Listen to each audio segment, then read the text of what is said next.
Welcome, everybody, to the Chinchilla Pickin' Podcast. It is August the 6th, 2023 at 4:30 p.m. My name is David Underwood, and as always, I'm joined by Brandon Beaver. We hope to be, I don't even know, what do we hope to be, Brandon? Educational, uplifting, Entertaining, educational, and uplifting, because we want everyone to make money. See, I was hoping you would have it. You didn't. You didn't. I did have it. I just had it backwards or inside out or something. Yes. It's educational, entertaining, and uplifting, man. Entertaining, educational. Just get all three of those in there and we got it somehow, some way, right? Yeah. Same thing we've been saying for almost 2 years now. We've been doing this forever, seems like. And now we have a good rhythm. Every single Sunday we record, so it's pretty consistent. Everybody knows when to expect it. I think we have a good rhythm. We're getting weekend listeners now. That's weird because we publish on like Sunday night, Monday morning, and you're gonna listen to us the weekend after. Sure, whatever. Yeah, it was fine, but I just for a long time we had no weekend listeners at all. Everything came Monday through Friday, which is completely understandable for a stocks program. But we had a few this weekend and a few last weekend too. So great majority usually still comes through Monday through Friday, but yeah, it is what it is. It's cool. There you go. Well, we thank you for listening. And if you are listening and you like us, please hit subscribe. Please hit follow. That's how we grow organically and continue to gain more listeners. And then maybe we get a nice little advertiser here and we can start doing public live shows again. I mean, we have the banner. We have all kinds of stuff ready to rock. We got the equipment. We're ready to roll whenever. So yeah, if you have a store front and you want us to come to a place near you, let us know, man. We'll come on by. Brandon and I will travel. So, all right, Brandon. Today I saw the Picasso exhibit here in Cincinnati, Ohio. There's a traveling exhibit of Picasso paintings, and they have this thing going off every so often when you're in this exhibit looking at these paintings, and it says, "You are too close to the painting. Please back off." And it's just funny because I think they just randomly have it going off because there's nobody really getting that close to them. But would be like what you should do is you should walk up close to it and fake a sneeze. Most of them were cased in glass. There were a few that were not. Yeah, that would be funny, wouldn't it? Like, yeah, the volunteers there would probably count on me. Sneeze and like accidentally headbutt the glass. Wow. Picasso painting ruined in Cincinnati. Right? You can see the headlines now. All right, man. I do want to start off by really eating crow on a call I made last week before we get into the show. And I called Apple and I said, Apple's going to hit 200 this week. And it did the exact opposite. Apple did beat on their numbers, but there was more of the guidance and, as you dig into the report, more of like, where everything's going. And it just goes to show you, Brandon, that, I get things wrong, and I admit it here on the show every single time. So it may sound like I get them wrong a lot, but I really don't. And then B, it's more than just those top of head earnings. When you see an earnings report, there's a lot more to it. You got to really dig in and read the guidance going forward on these companies. Yeah, but see, most people don't do that, which is why it went down. They just saw third straight quarter of declining iPhone sales, and they didn't really dig into it and see, well, it's kind of expected. It's expected. And then people took, it was either a panic or it was a excuse to sell and take profits. I think it was more of an excuse to sell and take profit. I hate to interrupt you, but I think it's more of that. And I'm not too concerned about the iPhone sales when they have so many other services they offer, plus the fintech. But I'm worried about the fintech. But they have all these Apple services that they offer to people, and every time I go by an Apple store, it's completely packed. So I'm just, I wasn't concerned long term with the stock, but I made a short term call, and it didn't turn out. Yeah. But it is another good example as to why the initial reaction to a stock may not be the right thing. And if you're investing, it's a good thing to go into the earnings, into the actual report, into the, the income statement, the balance sheet, cash flow, and all that stuff, and try to see if what's actually happening on the market makes any sense. And I'm going to have an example for you for this. in the market where there was a reaction to the downside on a stock that I'm normally bearish on. And I think the reaction was wrong. And we'll get to it later in the show. But, always doing your own research, never taking the headlines for what they're worth, take them for a grain of salt. And then, maybe use the headline as a basis or as a reason to do your research and see if those headlines actually make any sense. Right. Exactly. So, just a little update. I did not sell my position. I'm not DCAing at this level because it's still within a 5% last time I checked of where I bought it. So I'm not dollar cost averaging. If it goes lower, I'll dollar cost average. And the reason why, for me, in my personal position, if I have enough cash on hand, I can continue day trading and hold this position. Apple, I believe, is a great company long term, so I know eventually it's going to go up. And eventually it's going to surpass the amount I need to make a profit and make a nice profit off of it. So I'm not too concerned about, I just didn't want to have to hold it long term. I didn't want to have to be in an investment in it. But for me, I have other cash on hand I can use to continue day trading. Most people do not. So if you were a day trader and you bought in and you were down like that 3 to 5%, I would take the loss because you bought it for a short period of time. It didn't turn out. It's a loss. It is what it is. And then you move on. You don't hold on to losses. That's not the right thing to do. So I'm kind of doing contrary to what my advice is usually, which is I'm holding on to a loss, but that's because it's a good company to hold long-term anyways as an investment, even though I was trying to play it as a short-term day trade. So take that for what it is. I'm an investor now. All right, whatever. I'll take the hit. All right, so rules. Brandon and I get together 5 to 10 minutes before the show, and we tell each other what we're going to talk about.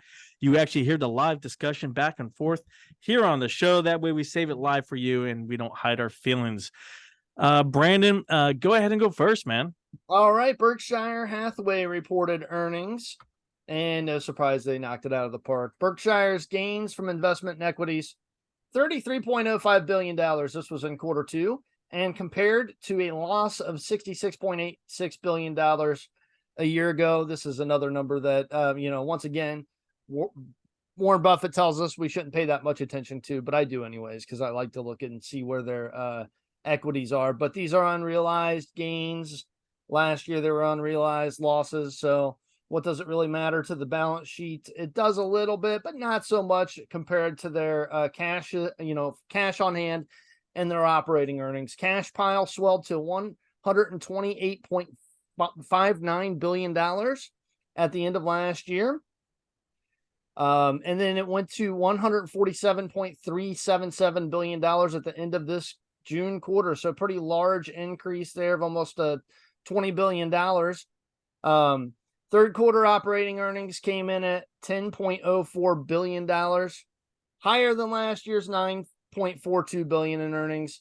The increase in operating income, this was mostly reflected in insurance underwriting and income, and that went from $715 million to $1.25 billion. Now, transportation company BNSF, the railroad, fell. Its energy company earnings remain flat, but Berkshire's investment and derivative gains $25.87 billion compared to a loss of $53.04 billion last year. Cash and equivalents increased from $128.59 billion at the end of 2022 to $147.377 billion at the end of the June quarter. I'm not paying attention to my notes, Dave, apparently, because I just literally rewrote everything I said at the first part of this, but oh well. So nice earnings for Berkshire, despite my clumsy recitement of them this time. Good earnings from Berkshire Hathaway, still a hold for me, still remains the stock that you will have to pry from my cold, dead hands. And I may be leaving this stock to somebody when I die. Who knows? Dave, are you on mute? I thought you had your hand raised. Are you trying to say something? I'm trying to say you can leave it to me, man. You can leave it to me because I have healthier habits than you. I might outlive you. Look, Berkshire's cash pile is tremendous, man. 150 billion in cash. Warren Buffett's just looking for another great company to go ahead and invest with. I don't even think it's Buffett making a lot of the decisions lately, because like you announced like a few years back when they made their Apple decision that did not signal Warren Buffett to you and I. That signaled the people underneath him that work for him, and they sold Warren on agreeing to it. So yeah, I like the future Berkshire Hathaway. I believe Warren and Charlie can move on, and the company will be just fine. They have a strong team underneath them, and they're good for the second generation to lead the company, and they have the same values and beliefs that Buffett and Munger have. So it's a good group there, and they're going to continue with that cash on hand and make great investments. Yeah, I agree. And we already know who the successor is going to be. We already know, that he's going to continue Warren Buffett and Charlie Munger's philosophy with this company. There's not going to be any surprises one way or the other. It's going to remain a behemoth. Yep. Next thing that I want to do here, I want to go on to a company that I have been historically and consistently bearish on.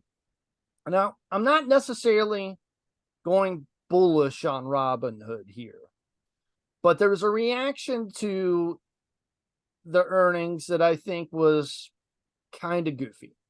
And the stock sold off by about 12% this week. This was because monthly active users, or you'll see it as MAUs, for Robinhood decreased to 10.8 million. And that was 1 million fewer compared to the first quarter, 3.2 million less from last year. But let's take a look into the balance sheet and the income statement here.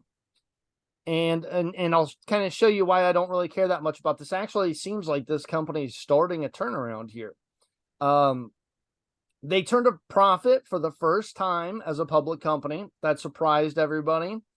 And Wall Street was expecting a small loss. I think they only had a profit. Earnings per share was up 3 cents or something like that. But this is a kind of a big deal for them. Now, looking to expand on their revenue, in June of last year, they agreed to buy financial technology credit card firm X1. They decided to pay $95 million for this. This was a firm that was initially valued at $63 million by Wall Street. But go ahead, Dave. You look like you got something to say here. I do have something to say, man, and this might be some of the cause of this. So I believe, and reading in just briefly, I mean, while you mentioned Robinhood at the beginning of the show, and I knew you were going to go down this route, I started briefly reading some articles on here as you talk, and then as I talk, I could sometimes tell when you're reading different stuff. I'm reading here, and I'm reading about who sold Robinhood last week, and I don't know if you're aware, but Alphabet, yes, Google, I was going to get into it. They shed 90% of their share count. Well, it's 4.3 million shares. And I don't know if you guys are aware what happens when a company sells 1 million shares of another company, but that makes a huge drop. That happened all at once, because most of the time you don't do it at once because it makes too big of a drop and it's too obvious. You do it in steps, and that way, there's a sell and you buy up and then sell and then people buy up and you sell. And that way you're not causing a huge drop, because I don't know if anyone remembers back in the day when a trader accidentally hit the wrong zero and sold 1 million shares of P&G all at once, and the P&G stock went down to $1 for, I believe it was 3 seconds before he went and bought back the 1 million shares. And there was people who had just dreaming, had buy 1,000 shares of P&G if it hits $1, and they actually end up making lots of money off of it. But this is what can cause a big drop like this in Robinhood, because I think Robinhood, like you said, is doing everything right, and I think they're doing well because you and I have talked about the innovation on this show, and the innovation is what makes Robinhood good and a big factor in the marketplace. But go ahead, continue. Okay, so Google shedding nearly 90%.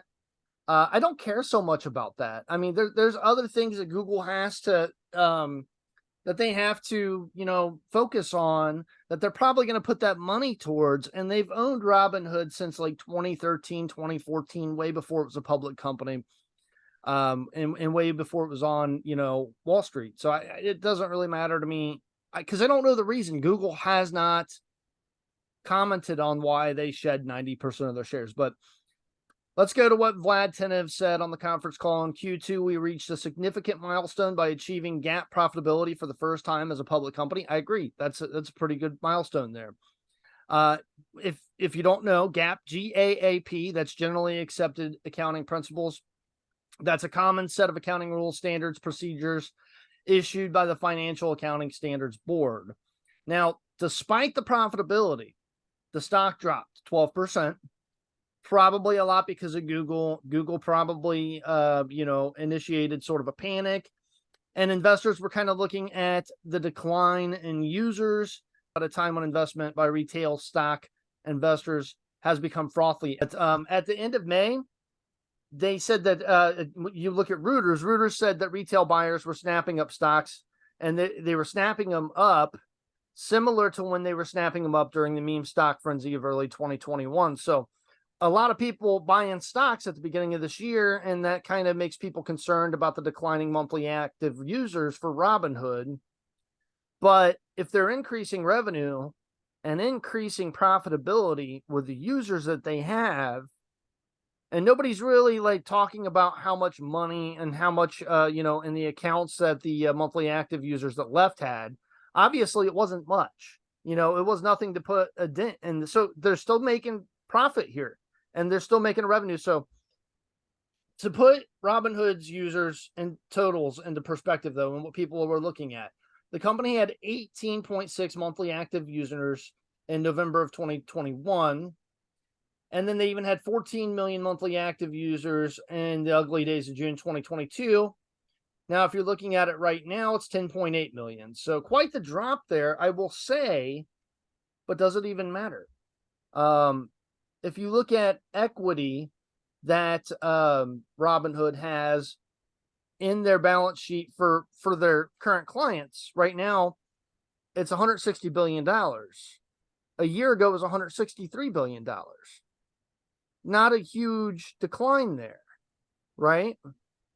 So now you can see cryptocurrencies did decline quite a bit. We're looking at $11 billion for the previous quarter, $19 billion for a year ago.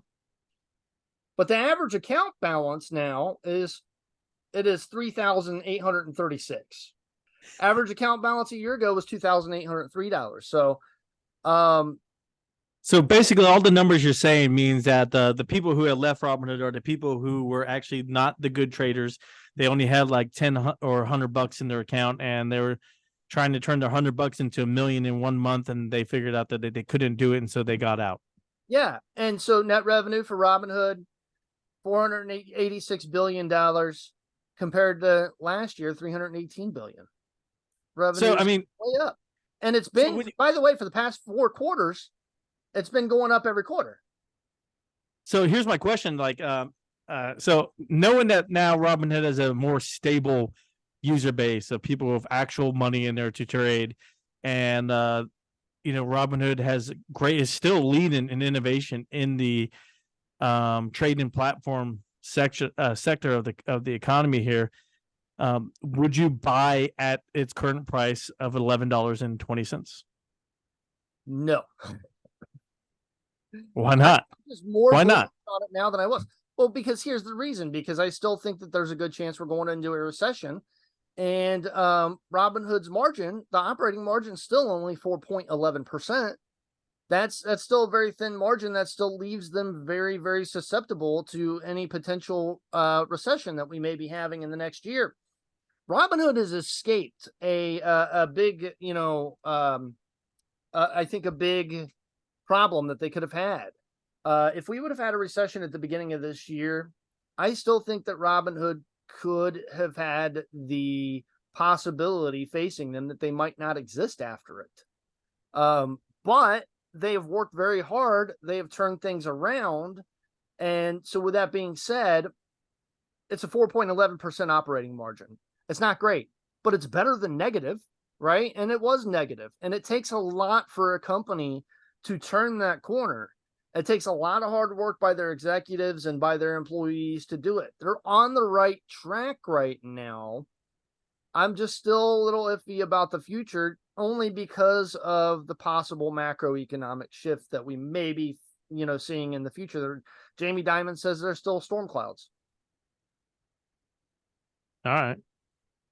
I mean, I like Jamie Dimon. He's right most of the time. So, I don't know. I just think Robinhood's too innovative to go away. And their core staff is still there. Yeah, and listen, the startup X1, a lot of people criticized them buying it for $95 billion when it was initially valued at 63 billion. But that's kind of what happens when a company goes and buys out another company. They see that extra value in it, they pay up a little bit for it.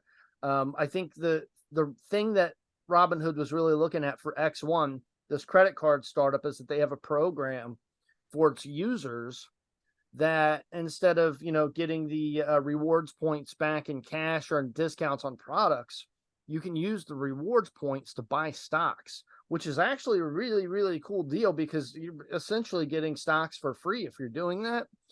And I think that's probably what Robinhood was looking at when they launched this trading platform for X1 for the credit card users.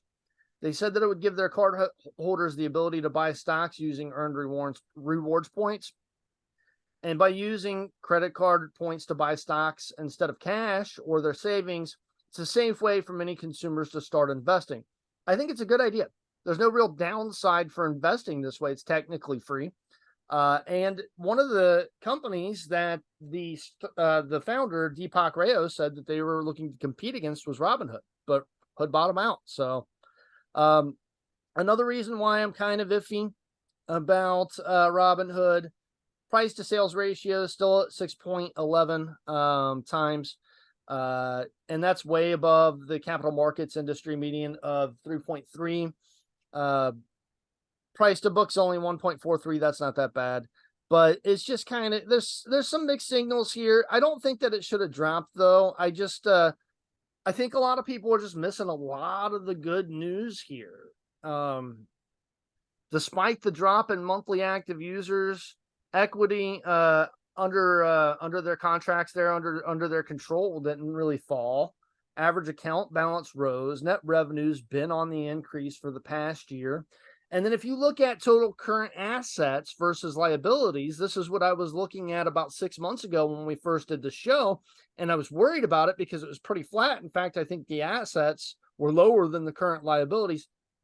And that's what I was scared about, right? That's what I was worried about with Robinhood, because if you talk about current liabilities, that's liabilities that are due for the company in the next 12 months that they'll have to pay. Current assets, those are assets and cash and things like that they can get control of over the next 12 months. That's usually what you use to pay down your current liabilities. Total current assets, 28 billion, 106 million. Total current liabilities are now 21 billion, 356 million. It doesn't really look like there's any problems with bankruptcy right now unless we have a steep recession. Nice.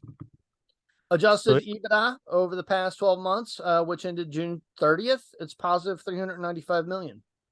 So again, why wouldn't you buy this? It's just the valuation faced with the current recession. I'm not really, Gotcha. So I'm not going to eat my words on Robinhood here. It's just, it's a surprising, spectacular turnaround. I'm not biased against any company. If I was biased, I'd be a terrible investor. So, and I wasn't wrong when I was ringing the alarm bells on Robinhood either. I was right to do that. But they've kind of beat the odds here, and they've made quite the turnaround. I think for other people, if you're not expecting a recession to come in the next year, fine, buy Robinhood at this price right now. It's pretty fairly valued. I don't think it's super undervalued or anything like that. So someone like me, you would say, tell me to buy Robinhood because I don't expect it. I would tell you I was okay with buying Robinhood at this point in time. I don't think it's overvalued. I don't think it's undervalued. I think the 12% drop was an overreaction. I see nothing negative here other than just the fact that 4.11% operating margin is still very low, but if you're taking this earnings report and comparing it to prior earnings report, quite the turnaround. All right, cool. Well, I think the Bears have had enough talking time on the show. Let's have the Bull take over. Let me tell you this real quick. let me tell you this. Now, I'm not saying to buy a Robinhood, but I'm a little bit more comfortable with people having their money in Robinhood now. Fair enough. I think they've dropped enough. They've scaled enough, and they've cut the costs, and they have some great innovative ideas. Why not, right? Surprised me. It really did. All right, man. I went into this earnings report looking for bad things to say about them. Go ahead, Dave. I'm sorry. I guess it's your turn now. No, I mean, you see, every time I try to transition, you're just like, no, I got something more to say. It's all good, man. It's all good. I mean, if you got to say it, say it. I don't want to. I don't want to move on until you felt like you've got to say everything. Oh, I'm good. All right, cool. Moving on. All right, so I found this cool headline here, and it came out today, 8 a.m. today, on CNBC.com. I look I look everywhere. I research all the news sites and all the stock news sites for headlines, and that's kind of how I do my macro event trading, and sometimes investing. Come across some good investment ideas this way too. But I found this really cool and it caught my eye, so I decided to read it. So it's on CNBC, and it says the robots are coming, and the companies building them are looking for workers. So I was like, okay, I got to read this. I got to see what they're going to say about, the robots are coming. This sounds fun, right? So what they're talking about, the World Economic Forum, they did a study. They found that 6% of companies operating in the production of consumer goods and the oil and gas industry project jobs will be lost due to automation. But 60% of companies operating in information and technology services expect jobs to be created due to robots in the next 5 years. What are they talking about? Here's what they're talking about. If you've ever watched a movie, say the last Total Recall with Colin Farrell, or Elysium with Matt Damon, if you're into those sci-fi dystopian future type things, you have robots everywhere. iRobot, right? With Will Smith. You have robots everywhere, but who's making robots is people. People are in manufacturing plants making robots for low minimum wage. And then you have robots out there doing all these jobs that the people could have. And then you have the 2-tier class, basically, and all this, anything. Now, I don't want to get into any of that, but I want to say that's what they're really talking about in this article. When I read through this article, it's talking about how robots are going to go ahead and take on all these jobs. And it gives some examples here. So some of the examples it gives were at Chipotle, you have the avocado robot, which it's the robot that its only job is to prep avocados for guacamole. I'm sure that's a high-paying job. That'll be sorely missed. And then, hold on. And then also has the chip-making robot for Chipotle from Miso Robotics with Chippy is its name. So they're taking away the making of avocado and the making of chips from people with these robots. But that's just some of the examples that this article goes into and talks about. Now, it's interesting read, and there is a lot of automation and robots. And I've talked about the Tesla robot that can actually carry boxes and bend over and move things, and how it's coming along really, really fast as well in the show. And that's going to be a humanoid robot. So there's non-humanoid robots, and then there's humanoid robots. Non-humanoid robots are just that. They just look like a machine and they're doing their job. Humanoid robots are meant to look like humans and do things like pick up boxes, move them, or do tasks that humans do currently. And so there's these two sections of robots that are going to eventually, they're talking more and more and more how they're going to take on these jobs, especially in the restaurant industry is the focus right now. They want to get rid of basically the whole kitchen staff and just have robots in there. Thoughts real quick, Brandon, because you seem like you have something you want to say. Well, first of all, I want to go back, and this is maybe primitive technology compared to what we're talking about right now, but the ATMs, they were so scared that they were going to take the bank tellers jobs. Actually, it created more of them in the long run, because what this does, the automation creates more room for growth for companies. And if you're saving money in what instead of preparing avocados, somebody from Chipotle can go do something else that's of better value. Instead of having a cashier up front at a grocery store like Kroger's, what the automated, the self-scanning technology does is it allows Kroger's to then take those jobs and then put them in the back room, because they're stocking more products that are coming through because of the what's the right word for it? It's actually they're picking online orders is where those jobs shifted to. Yeah, It's shifted from yeah. cashiers to more people picking online orders. But partially because of the efficiency that's created by those self-scanning aisles and the grocery stores. These things don't take jobs away. They don't. You got to think about this. Who's creating the robots? You said it's low-paying jobs, but I'm sure there's some high-paying engineering jobs that are going into creating those robots too. So Right. not And have jobs being created to make the robots. And yes, there's some low paying manufacturing jobs that go into that, but I'm sure the person that was preparing the avocados at Chipotle is probably not getting paid, all that great either. So it's going to either even out for the companies that do it wrong, that you'll lose jobs in those industries and those companies will actually hurt because of it. But for the most part, you're actually creating more jobs and more growth for the United States economy. exactly. And so I want to I want to talk about, okay, that's just one section, right? That's one sector of the market. Where else are they automated and taken over, and where is it sorely needed for robots to take over? And that is trucking. And we've talked about it on here. You have Waymo, whatever you want to call it, from Alphabet.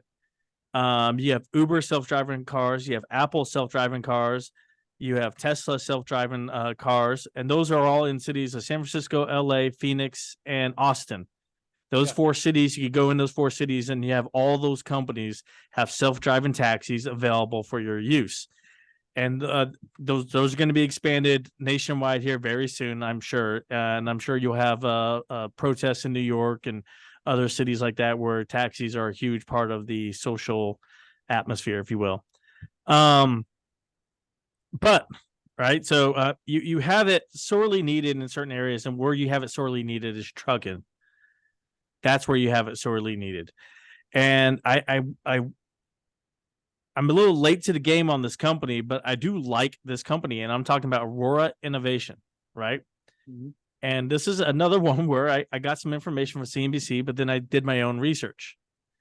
So Aurora Innovation is a company that is able to take a truck that's ordered. So let's say you are, I don't know, you're Kroger, right? Because we just talked about Kroger, and you want to buy new trucks for your fleet. So you could buy a new truck and you could say, hey, can I get the Aurora Innovation system put on my truck when you deliver them so that they're all self-driving autonomous trucks, and it can be done. Aurora Innovation has already done millions and millions of miles of testing on all their trucks. They've been having them drive around the country with a driver in the cab, safety driver, but they actually aren't touching the wheel. The trucks have been driving themselves.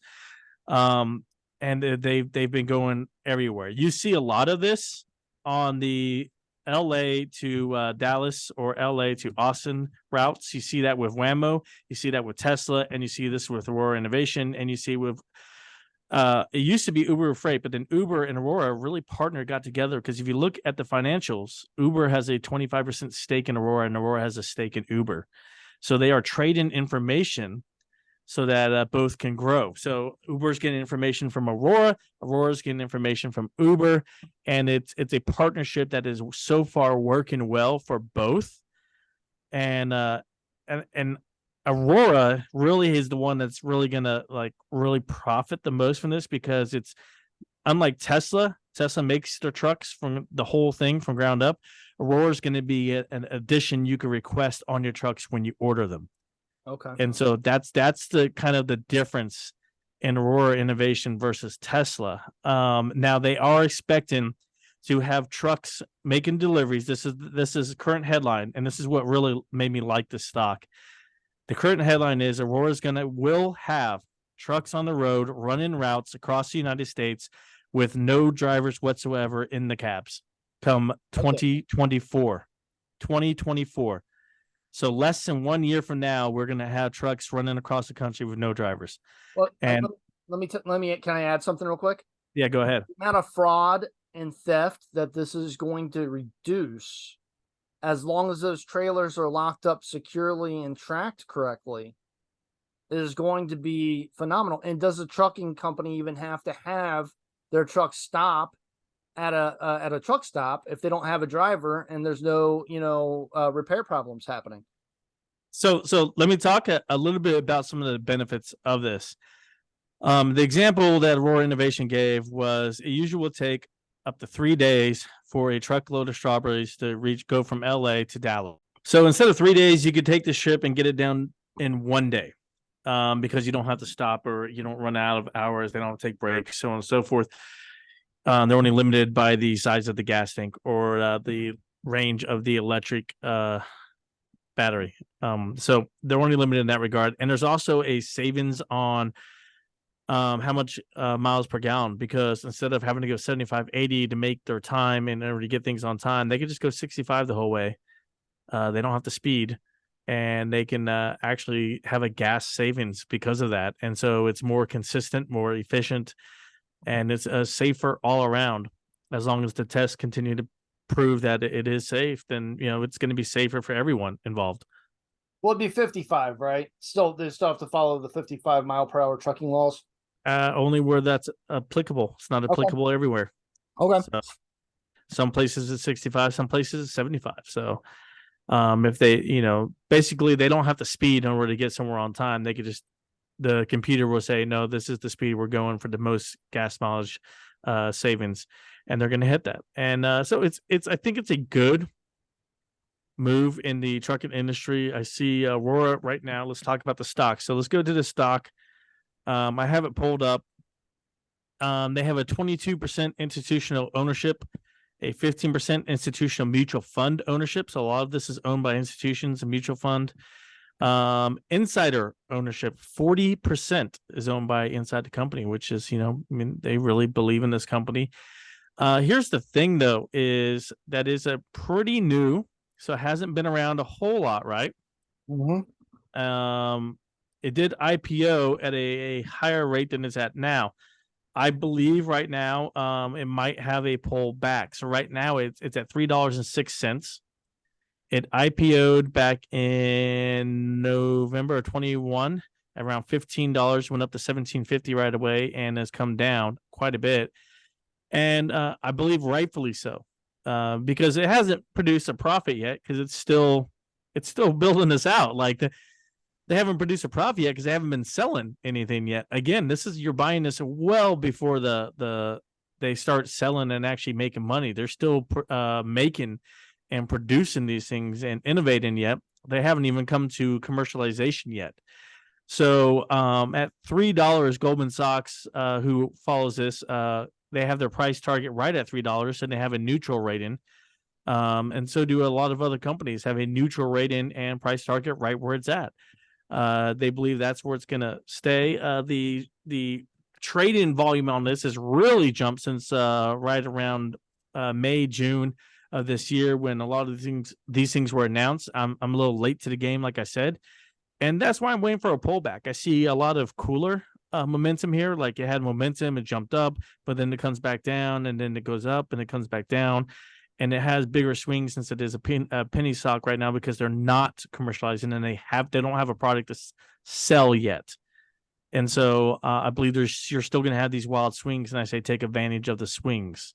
So I wonder what it would take to make a semi truck compatible for Aurora technology. Well, they could work with most semi trucks, and it could just be an added piece to a semi truck if you request it, to make it added. It doesn't take a whole lot of work from what I can tell, and it's just added sensors all around the front and sides of it, and they can track out. And actually their LiDAR system, everybody's familiar with LiDAR from the whole MVIS craze back in the day, and we're all familiar with what it does. But if you're not, it's like a radar system, and it shoots out, and their LiDAR system is very accurate, up to 400 meters away from the semi itself. So it covers quite a range, of how far away it can track actual things. On top of the LiDAR system, you have the cameras and the sensors and all those other systems built in. So you have layer upon layer upon layer. It's going to be really a competitor to the Tesla trucks and the Waymo trucks. As long as it can detect mechanical problems, and if they do it right, it might even be able to detect those problems, quicker than a human can. But as long as it can detect mechanical problems and as long as they have some way of making sure that that truck gets to a shop when it needs to get to a shop. Well, that, and here's my other concern with this company is, as do certain states within the United States push to all electric only for new sales, this firm has to be able to work with electric trucks. That wasn't exactly covered, or whether or not that's the vision for Aurora Innovation. I know with Tesla, that's the vision. So I still believe that Tesla has an advantage over the other trucks in the sector as far as autonomous driving, because they already have the electric trucks, which is what people want going forward. And with the autonomous stuff, you're still going to have somebody in the truck, I think, to be able to pay for mechanical, repairs. It's just a good way to get away, get around the DOT regulations for right now. And to make it safe. They're not going to have someone inside the cab. Again, by 2024, Aurora Innovation trucks will be doing routes for companies with nobody inside the cab whatsoever. But what happens if you have a mechanical problem and you need somebody on site to pay for it? The truck will pull over to the side of the road, and they have contracts with companies that are nationwide. Okay. Most companies do. I would assume, the JB Hunts of the world do. Maybe not owner operators or anything like that, but yep. And so it's all been thought of. They're gonna have nobody in the cab, and they're gonna be able to run. And so I think that's where the future of trucking is. However, we're a long way from it. I know they say next year they're going to have certain routes, but it's all the same routes that everybody else has. It's just LA to Phoenix, or Phoenix to Dallas, or Austin to Dallas. It's the same routes. As soon as they start going from, like, say, Chicago to Cincinnati, or Chicago to Kansas City, or New York to Newark, the different sites all around the country, that's when it's really going to be the change is in, and the swing is in, and this is where we're all headed. And as long as these continue to be just LA to San Francisco and LA to Phoenix, that's, we got to broaden outside that. I know that the interstate there's flat and it's very easy to drive. I've driven it. I was in college in Texas and drove to San Diego on spring break numerous of times. It's a very flat, easy drive, but we got to branch out. Yeah, and you know what else they could do with all those sensors and technology that they put on it? Put an onboard scale.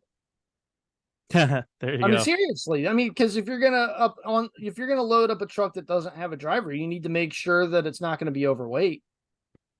But I would assume that wouldn't be a problem. Hey, Aurora, hire me. You can email me.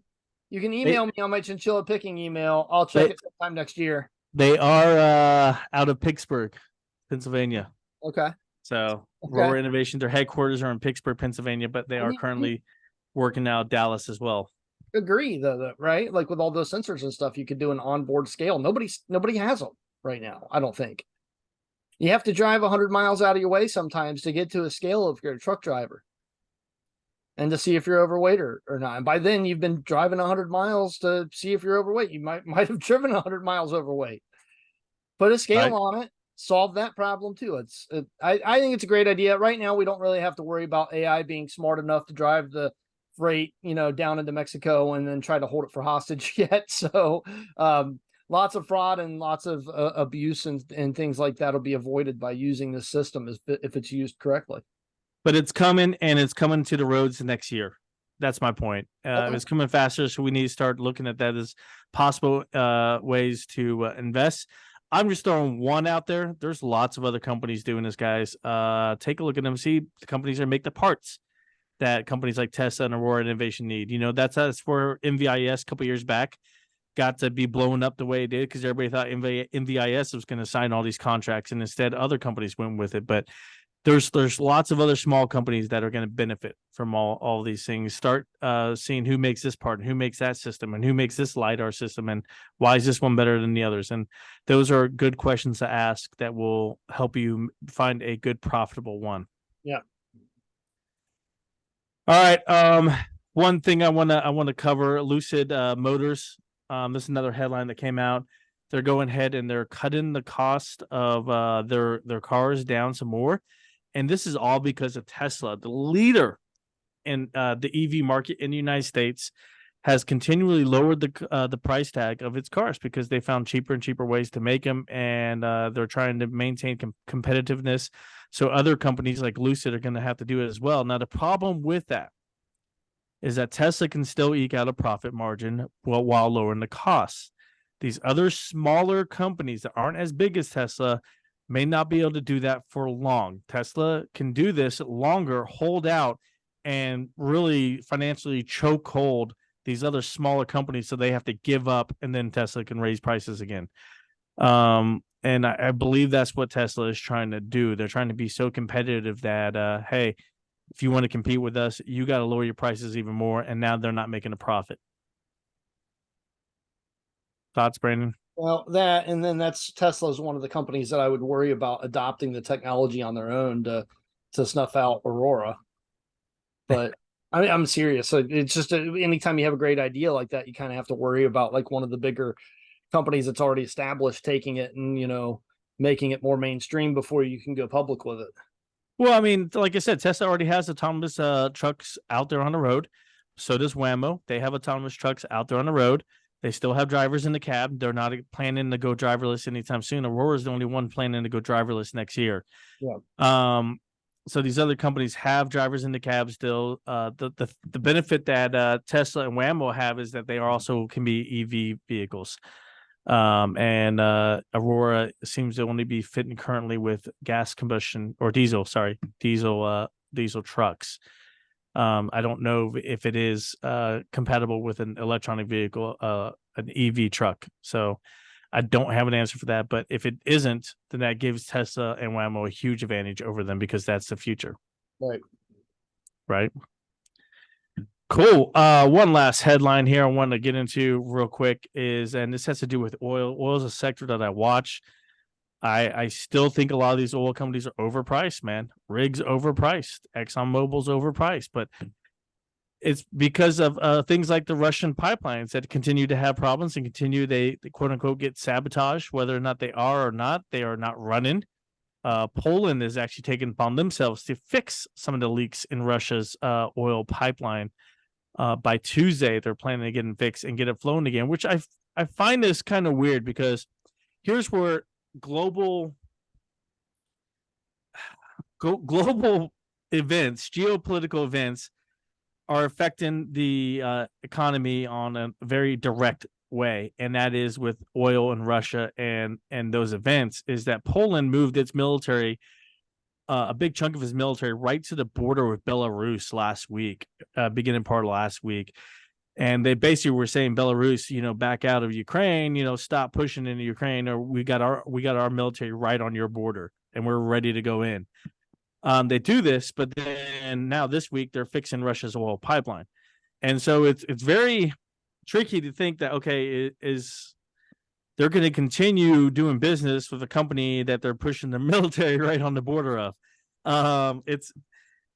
It's ironic and it's funny and it's scary at the same time. Like, you know, can we count on this Russian oil to come in and keep the price lower than what it could be? Because Saudi Arabia has continued to say, we're going to continue with our cuts. We're not going to start pumping out more oil anytime soon because they want to keep the price high.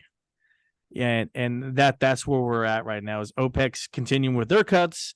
Russia's trying to sell at the regular price of oil, which they are actually get into in some areas. Most areas are still complying with the rules that everybody agreed to, but some areas Russia's selling at a higher price. And so I don't know. With oil, I still think, you know, companies like Rig are overpriced because the amount of rigs we have operating in the United States continues to drop. Mm-hmm. Where is Transocean making all this money? Why are they up so much year over year? Almost 200% was it in the past year? I said, and that's ridiculous. When I don't see over 200% jump in business. You know, I'm not seeing where this is coming from for that big jump in the stock price. But hey, if you were an investor in Rig last year, Transocean last year, you're happy right now. You don't care, right? Are they becoming more efficient? Every company over the past 12 months has become more efficient. Yeah, and the reason why is because everybody pushed this narrative, including Mr. Brandon Beaver, that recession. Everybody was so bearish that companies just said, all right, we got to cut costs and we got to be as thin and nimble as possible. Not a And so bad thing. that is not a bad thing, but that became the aspect and the goals of every company, major corporation worldwide. And so every company started doing that. That's why inventories have been lower this year. And in retail stores, you see retail stores like, hey, we got lower inventory because we don't want to have the inventory glut that we had about a year and a half ago and have to deal with that. So they ordered just enough to meet their customers' demands, but not more than what they think at all, not by any means of that, which is great. It is more efficient companies, but it's also like, I don't know, can they expand if need be at a fast rate? What I'm getting at though more is the technology of the rigs that they currently have efficient enough to where they don't have to add more rigs, where they can cut rigs and then still produce more out of the oil fields that they're currently drilling in. So the words from the industry, I've seen a lot of articles recently on this, some from heads of presidents of departments within these oil companies, and some just from analysts of the oil sectors. There's been a lot less applications put in for new drill sites, and the old drill sites are actually starting to get down to lower volumes to where they're going to run it off, and they don't have new ones to replace it. So as these things are coming in, they're just having fewer and fewer actually drill sites out there. Okay. And that's what it is. It's just becoming fewer and fewer. And it's been a tougher process, is what the oil companies are saying. But BP has come out and said, hey, we're doing this on purpose. We're trying to plan for the future. BP has consistently said that we're going to continue making money no matter where everybody goes as countries, because they got to ask, with everybody going electric vehicles, are you guys going to make money? BP has consistently said, we're going to continue to make money. We have lots of other ways of doing this. I guarantee these oil companies are already thinking 20 years ahead, and how can we continue to make money if oil is not our main draw of income? So they're reinvesting this money in other areas, and so they're trying to really draw back. But overall, it's keeping the oil cost of oil high, and eventually that will either need to come down, or it's just going to be the new normal of the price of gas. Well, Occidental said that they could oil as low as $40 a barrel would be sustainable for them. Right. And I mean, that's why Warren Buffett continues to buy more and more Occidental, and probably going to end up owning the whole company here soon. But, it is what it is. Mm-hmm. All right, Brandon, it is that time of the show for your final thought. I think I'm out. Dave, what can be my final thought for this show with a massive headache at this moment in time?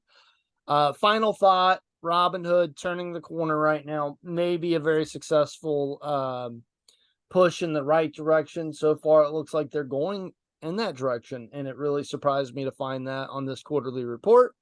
Profitable again. We'll see if it maintains that way for the next year or quarter or whatever. Still is a show me company, but right now I'm looking at it and I'm thinking, you know what, this is going a lot better than I expected, for sure. There you go. My final thought is I'm adding Aurora Innovation to my watch list. As of right now, I'm watching it. I'm not really going to say a buy or sell on this. I'm holding Apple's now on my investment list.